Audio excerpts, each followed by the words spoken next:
Rere ciuria nyingi ithiete na mbere kwiyumiria iguru ria gikuo kia Albert Ojwang Omondi moko-ini ma borithi ari thero-ini ceceni-ini ya borithi ya Central muciĩ wa Nairobi. Atongoria matiganite a ndini ni meyumiritie gukumithia njoragano eno.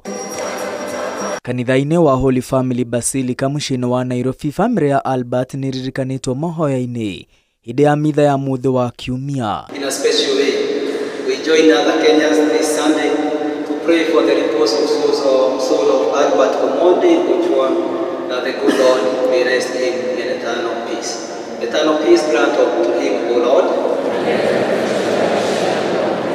May he rest in peace.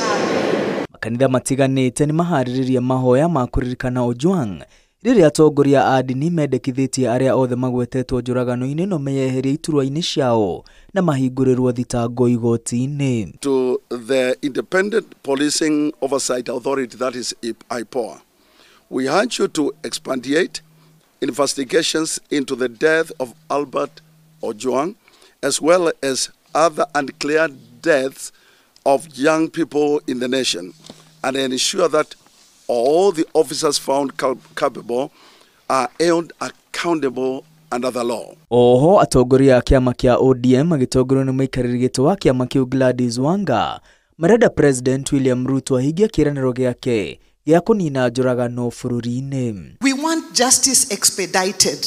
We don't want it by word, and we have seen people being taken, being arrested, being charged. What we want is to be told what Kenyans are looking for. Who orchestrated this murder? Who murdered this young man? For what reason was this young man murdered? We should ask the president, please, you are the commander-in-chief of the armed forces of Kenya.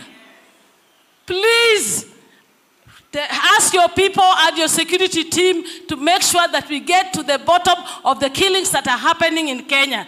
We have an MOU with you. We have an MOU as Kenyans. As ODM party, one of the things we are talking about is that we do not want these extrajudicial killings. But in this broad-based government, we are saying we must be respected. Our lives must be respected. And under no circumstance will we let go the death of Albert Ojwang. Maya magĩthiaga na mbere aikari a itura rĩa Frunzi mwena wa Malindi kaunti-inĩ ya Kilifi ni magomanĩte mũciĩ-inĩ kwa ithe wa Ojwang kũrĩa macakaĩte Albert ta mũndũ wa andũ na kũria kĩhoto gĩake gĩthingatwo na ihenya. Na kila mahali akienda ulikuwa unapata kama akona marafiki hapo hapa na pale. Kila mahali, hata saa hii hata wazee wenyewe wakikuja hapa watasema huyu kijana alikuwa kijana mzuri. Tuna kilani sana na tumeona kwamba waliokamatwa ni kidogo na ni wengi wahusika. Tunaomba serikali ya Kenya wote walioshiriki hicho kitendo wakamatwe na haki itendeke. Tunataka haki ya mtoto wetu Albert Ojwang itendeke, na hata sisi roho zetu zitatulia. Sisi tunaongea kama wana Kilifi, tunalia. Girifotera Inooro TV, retwa rĩakwa nĩ Mwangi wa Maina.